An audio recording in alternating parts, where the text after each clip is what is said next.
Hi Andrea, my name is Pat Stino and I'm one of the construction managers for Epic Homes. Today is September 16th and today we're going to do a virtual pre-drywall walkthrough, which means we're going to walk the exterior, I'm going to talk, I'm going to show you all things that are going on. We're going to walk the interior of your home, look at all electrical locations, low volt locations, plumbing and mechanical. We're going to look at everything, and then you'll be able to have this videotape for, to keep for future reference. You'll be able to see everything that's behind the walls.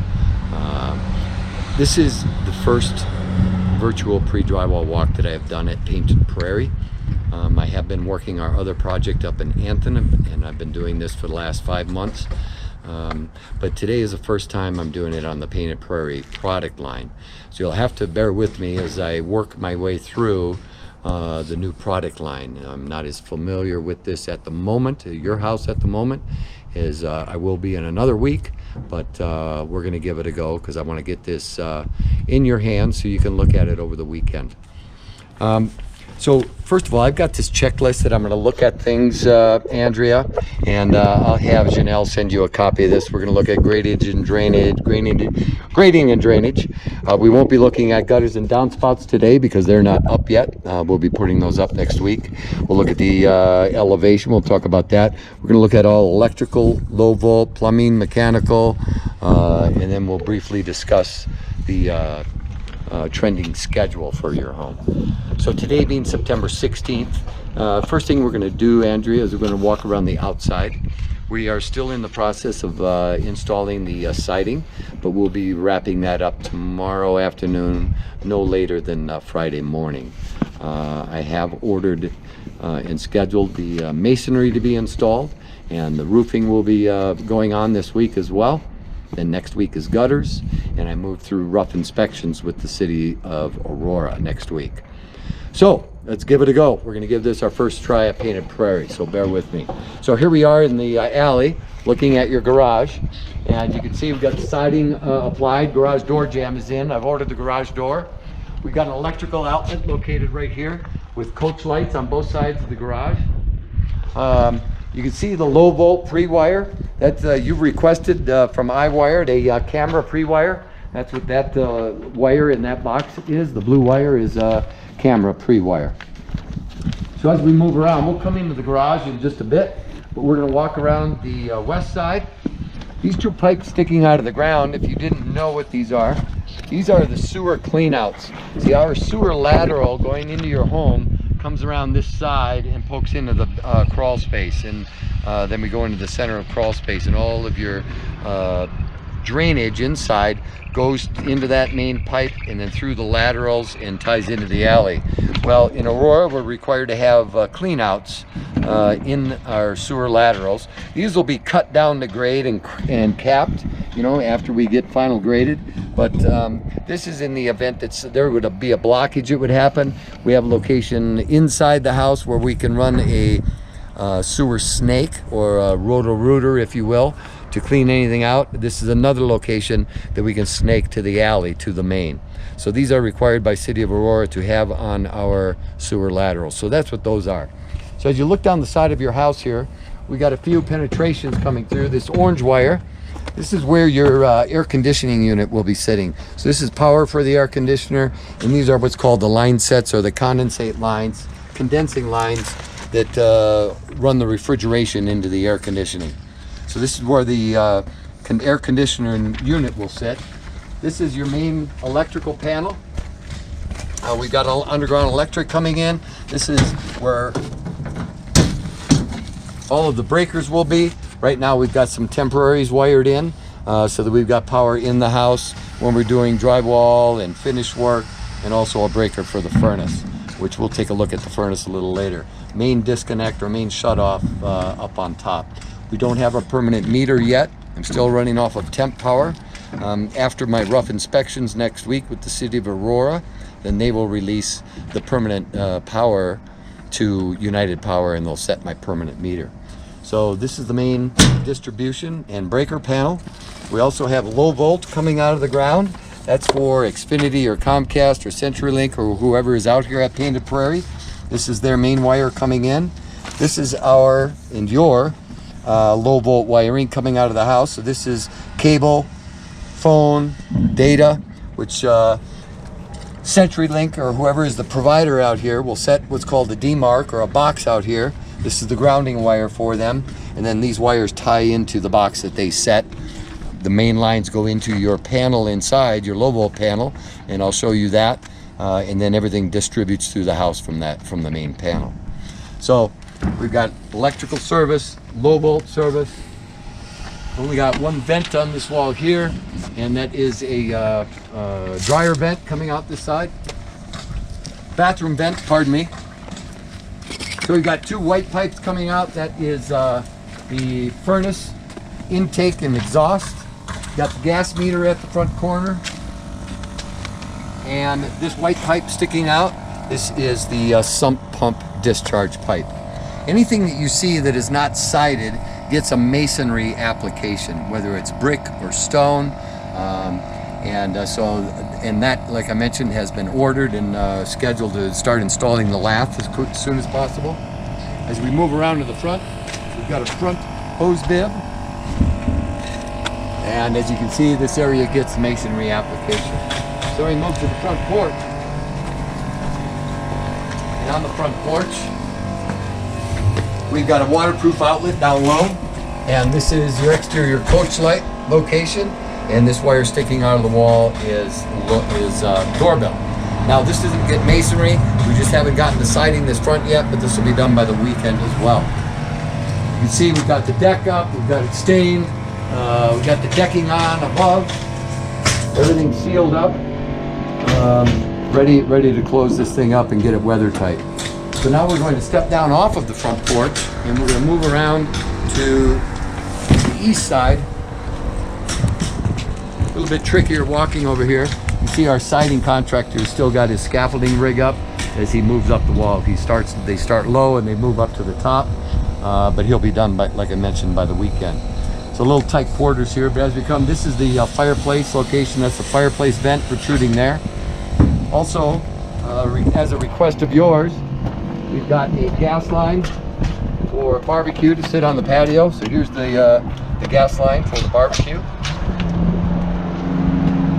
On the patio, we have a waterproof outlet low again and a light on the wall, switch inside. As we move down the wall, this is the other side of the house. We have another hose bib. So faucet here.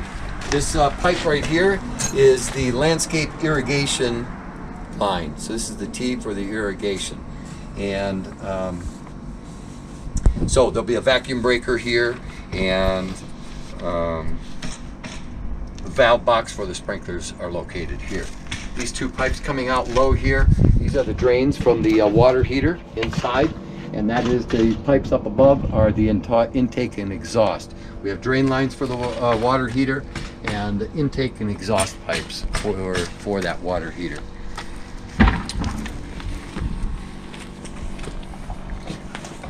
On the low volt side, at your side patio, there is a pre-wire for, let me see what that is up there in the ceiling.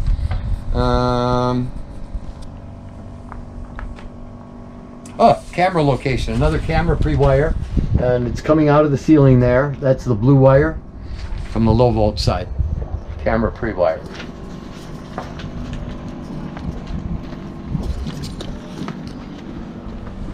We move around, we'll go back to the garage area. We'll go into the garage, we'll talk a little bit in the garage, then we'll move into the house. Around the corner here, this is the water meter location. All alley load houses have the water meter located at this point. So as we move into the two-stall garage, you can see what we've got going on here. Inside the garage is framed. This is the water heater closet. There'll be a platform framed in here. And these are the drain lines that you saw outside. So any condensation or any overflow or anything happens, that will drain outside. Inside the room we have power. We also have a light on the wall. And again, the pipes that you saw outside high are the intake and exhaust for the water heater. We've got service outlets on the other three walls of the garage. One here, general service outlet. On the house wall, and I may have misspoke, we don't have one on this wall. You can see these are the refrigerant lines for the air conditioning unit. That's what's running behind here. This is a ground system for the house going all the way down to the foundation. This is our photovoltaic pre-wire. What we do is we put this steel conduit in the wall. This goes up into the attic space. And in the event that you would ever choose to add solar to your roof, the solar contractor could just pull wire from this location up into the attic. They don't need to cut drywall, they just need to get up into the attic, and this is protruding up into the attic. So this goes through the floors, up the walls, into the attic. Stairs delivered today. We'll have these stairs installed by the weekend as well. You can see we've got 2 switches on the wall. One is for the lights in the garage. We've got lights up high, 2 lights up high. We have power for the garage door opener, and we have low volt down low. I'm looking in the garage, bear with me.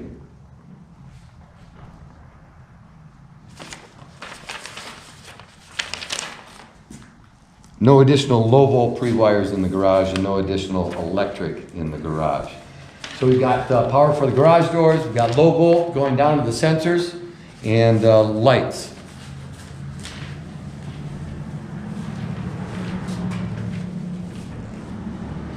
Coming to the owner's entry.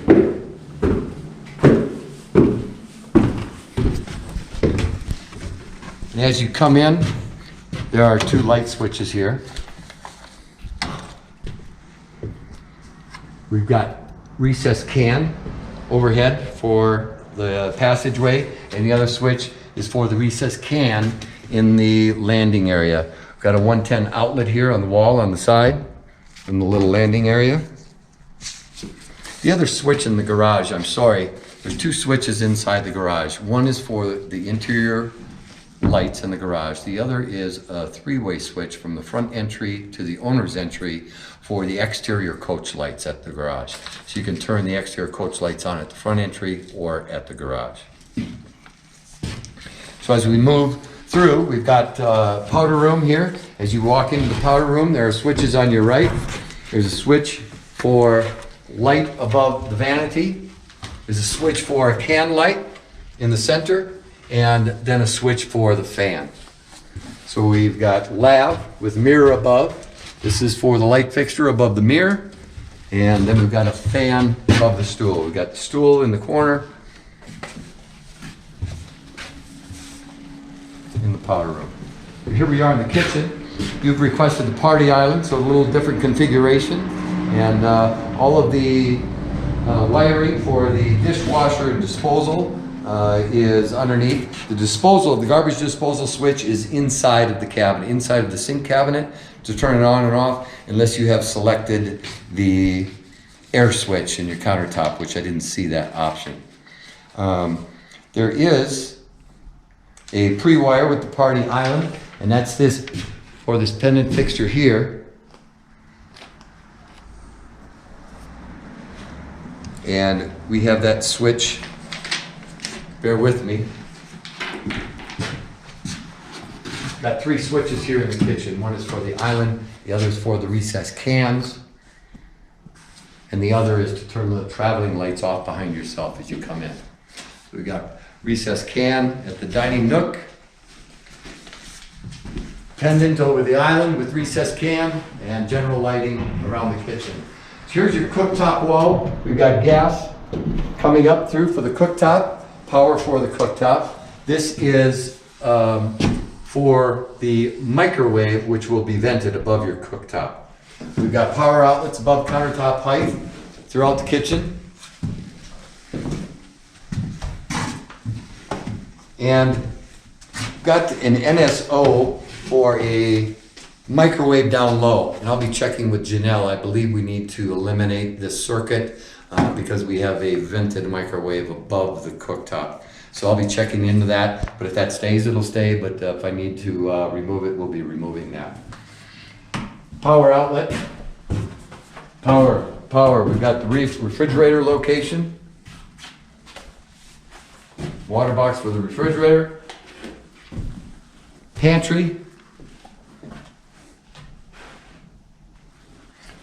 outlets on the party island. All sides of the party island have outlets, have power outlets for anything you may need. Next to the patio door, we've got two switches here, and one is for the exterior light, and the other is a three-way switch for the recessed cans in the kitchen. So you can turn them on as you enter the kitchen and turn them off as you exit and go into the grand room or upstairs. So in the grand room or living room, the electrical options you've selected is above the fireplace. We've got an outlet at 63 inches. We also, from the low volt side, have pre-wire, and that is called, I want to get the nomenclature correct, it's called a DC, and it says to it, install it 63 inches above the floor. And the DC, by the legend, is a data and cable port.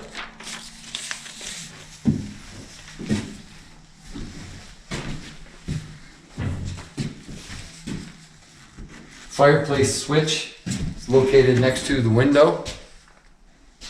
That'll operate your fireplace on and off from the fireplace. There is a gas valve in the floor, a shut-off, an emergency shut-off for the fireplace, and that key will be in your kitchen drawer. This will be explained in greater detail at the new homeowner orientation. Service outlets around the room. No other additional electric in the living room. As long as we're here, we're going to look at this area here as your crawl space access and storage underneath the stairs. As you come under the stairs, there is a light switch here for a light on the wall. Also in here is where we have the, there's power outlets inside of here, and we have nothing requested from an electrical standpoint from you. But we've got the, this is the low volt termination panel, and they need power, but there's also service outlets in this room as well. This crawl space will have a lid on it. I've got a temporary light down there because I'm going to go down there in a little bit. I'm going to show you the furnace and other things that are down there.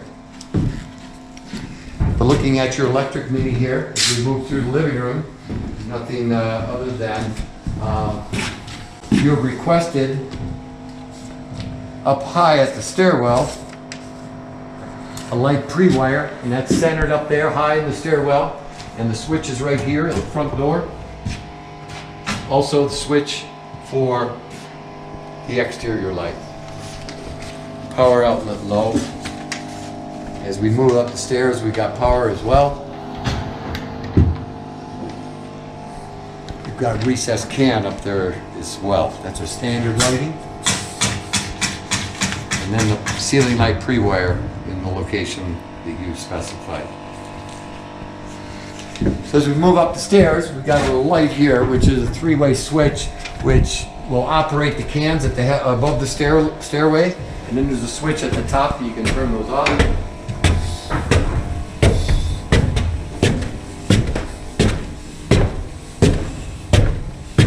So a switch at the top on that three-way to turn off stair lights, and then a switch to turn on can lights.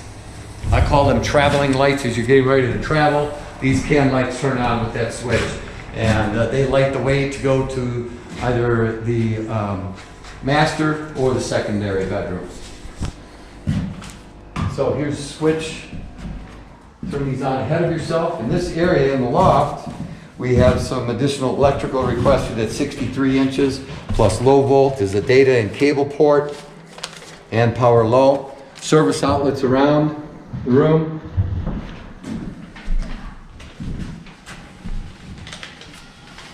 Floor outlet. This is an open rail, so we have a floor outlet at the open rail.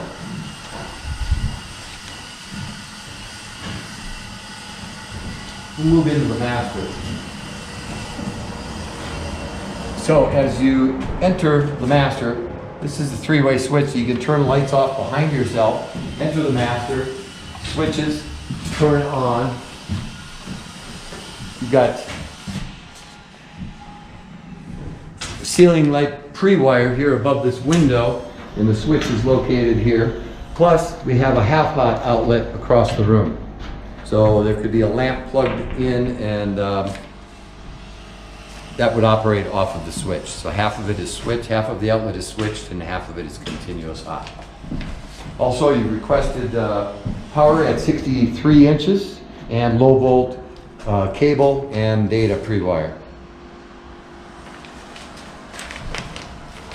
At the balcony, we've got a switch to turn on the light outside. There is a light and power outlet outside. I don't have the railings up yet. We've got them measured.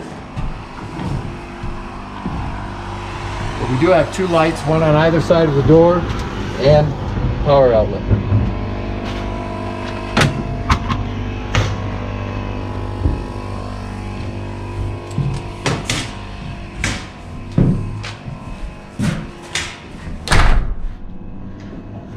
As we move from the bedroom into the master bath, as you come in on the left is a bank of 3 switches, and we've got fan switch, the recessed can in the shower is on a separate switch, and then we've got the vanity lights. We've got dual vanities, one on either side of the window, and lights above the mirrors. So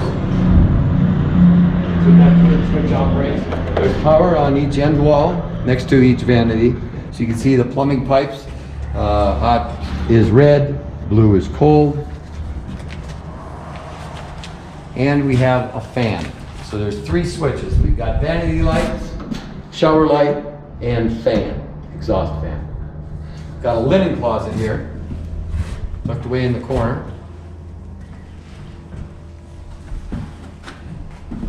As we move through, we've got the master stool room. Inside, there's 2 switches.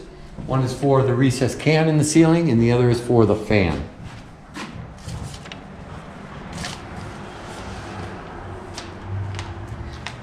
And we got the walk through the master closet. Turn on the lights ahead of yourself. We've got a ceiling light here in the center. This also is the attic access. And up in the attic, you'll see we have a light on a switch, and there's a power outlet up there as well, service outlet.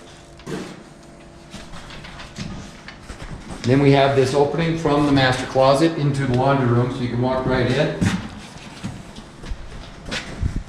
Light and fan. We have a ceiling light and fan in here, so there's 2 switches. We got power outlet above the washer, and power and dryer vent, and service outlet on the wall next to the door. So doorway from the hallway to close off the laundry. As we move into the secondary bedroom area,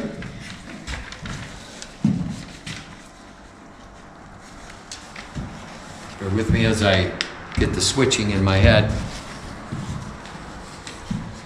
Got a 3-way for these hall cans, and that light, you can turn off those traveling lights as you get to the end of the hall, or you can turn them on as you're leaving this area, then turn off in the loft again. As we get into the combination bathroom, door swings against the wall, got 3 switches going in, one for the lights above the double vanity, one for the light above the shower, and the other is for the fan.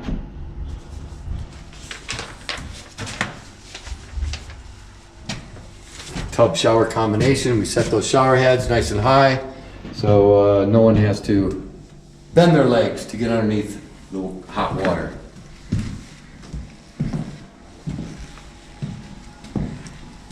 Now, I had mentioned when we were in the garage that that silver conduit, that photovoltaic conduit comes up. You can see it coming through the attic, and it goes over to this side above the master closet, and that's where it ends. So someone who accesses through the attic access will find that conduit sticking out of the insulation up into the attic. As we get into the front bedrooms, this is bedroom 2. As you come in, there are 2 switches. We've got a ceiling light pre-wire, and one is for a half hot across the room.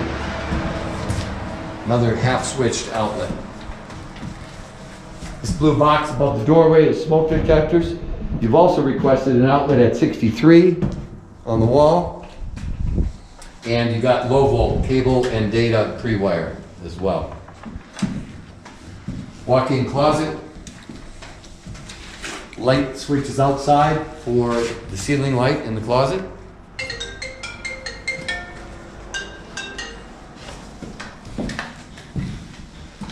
As we move around to bedroom 3, come in, we got 2 switches again. It's like we've got a ceiling light pre-wire. Bypass closet doors. The other is for the half-hot across the room. The other switch is for half-hot. So we got a ceiling light pre-wire and half-hot. Service outlets all around the room. You've also requested a, looks like a data port. Bear with me as I get into the right bedroom. You've got a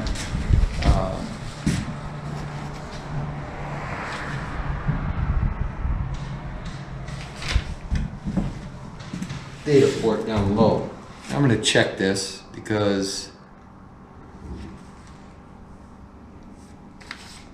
I don't see that on the low volt sheet on bedroom 2. There's nothing there, but looks like we've got a pre-wire for cable and data.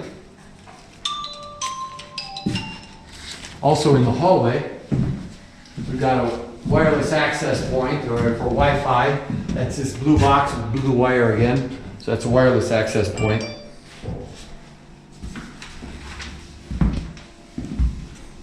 And that looks like it wraps up the low volt and the electrical. We're going to head down to the crawl space and I'm going to show you what's going on down there. Hey Andrea, okay, here we are. We're in your crawl space, and as you can see, I got a little bit of headroom here. We do have some low clearances with beams and ducting. This is your horizontal furnace. This is the filter location. This will be explained to you in greater detail at the new homeowner orientation. But this is what it looks like down here. You can see we've got 4-foot concrete walls. We've got a concrete floor. We're the only one who pours a concrete floor down here. All of these concrete walls will be insulated with a vinyl faced R11 insulation. So it'll be nice and cozy down here. This is a good place to store off-season things, luggage, stuff like that, whatever you choose, or maybe you choose not to. But this is the furnace location. This little red box here, that's a little pump. And see, when the furnace generates air conditioning, there's condensation that forms. And the condensation will go to the base and go through these white pipes, and they will go to that little pump there. And then we pump any condensation up and into a drain line. So you'll have no water. That's the emergency pan that the furnace is sitting in. You can see we've got it elevated above the concrete floor, and then the venting pipes. Back in this corner, which is the front corner, you'll see back there a pit, and that is the front sump pump. We will be installing a sump pump in there, and I mentioned outside where that white pipe came through the wall, that's where the sump pump will eject to, is out the side toward the front of your house. So we'll be installing a sump pump in there, and it's pretty much a maintenance free, other than maybe once a year you want to check it to make sure it's operational, but it's very quiet when it does have to run. What we have done is we have run an interior drain around the entire interior perimeter of your foundation. And that is sloped to drain over to that sump pit. That pipe you see, that white pipe, is a vapor venting pipe. So any vapor that would build up underneath the crawl space floor would collect in that under drain pipe as well, and then just naturally vent up and out of the house.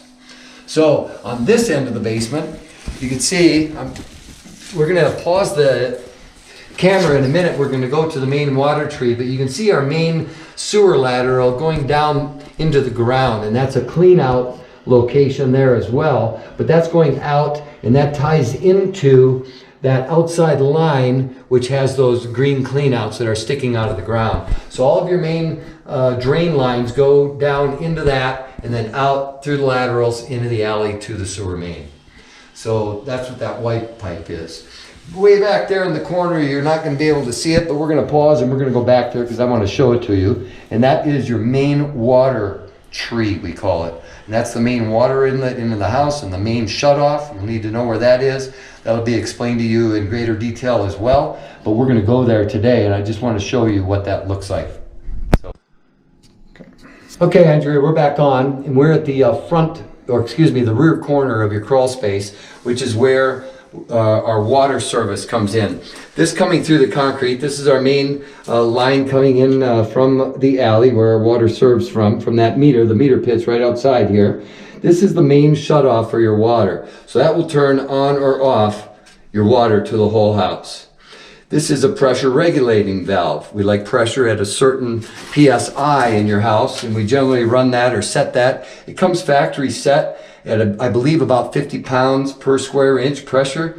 We might boost that up just a hair, but there's a threshold on that. We like to leave it at the manufacturer's setting because once you exceed that, you run the risk of some plumbing fixtures because all of the inside parts nowadays are made of plastic. So if you have the pressure too high, you could blow apart some inside pieces of a faucet or a shower head. So we kind of leave those set at the factory setting. But we have an isolation valve here as well, and that's for servicing on this pressure regulating valve. So we can turn it on and off. So we can turn it off above, and then that can be serviced or removed or replaced or whatever needs to happen.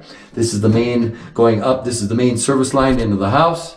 And then this copper T going off to the side here with another valve, this is the sprinkler T.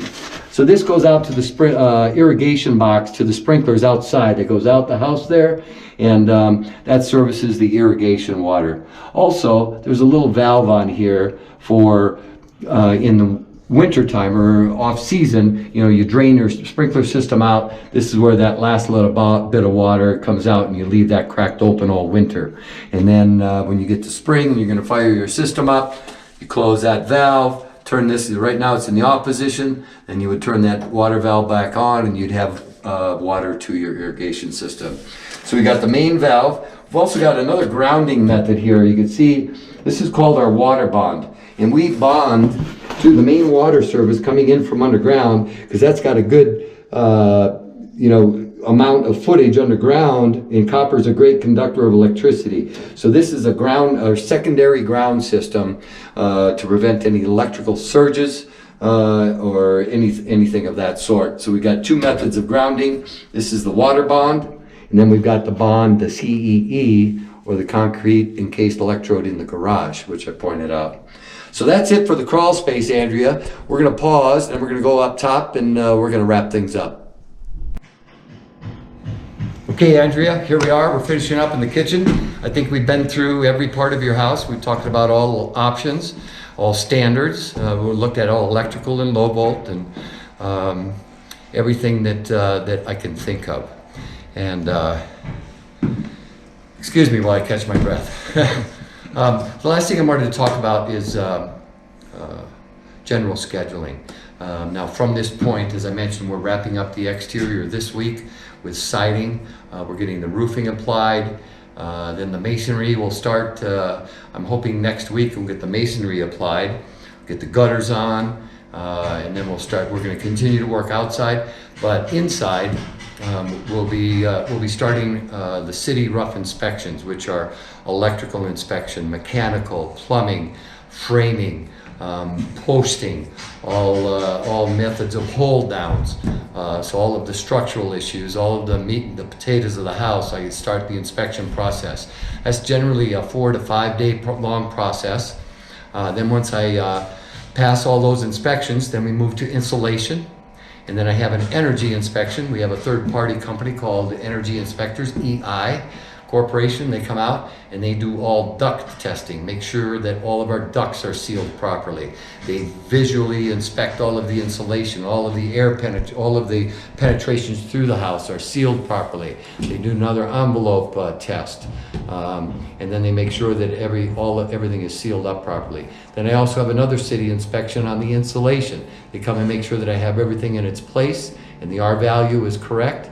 Then once that has passed inspection, then I drywall stock.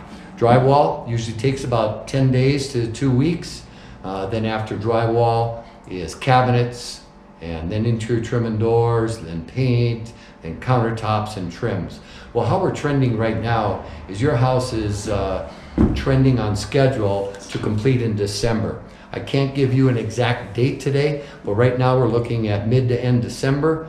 I want you to know though that we have been experiencing some supply chain slowdowns, not just on your house, on all of our houses and all projects. And this is all stemming from the COVID issue, where a lot of manufacturers and suppliers, whether they be overseas or south of the border, we're having troubles getting things in. Plus the demand is high, and we're seeing delays in appliances. We're seeing delays in tile. We're seeing delays in electrical fixtures, in hardware, meaning door hardware and trim hardware. So we're seeing some various delays in our supply chains, and it's not just us, it's every builder. So every builder is fighting for the same materials sometimes. So right now, with any major setbacks or delays, we're trending a December closing, and Janelle will keep you posted weekly how we're doing. And as we get closer, once we get cabinets set in the house, then we got a pretty good idea of where things are going to finish up. So once we get cabinets installed, we'll be narrowing that timeline down pretty closely.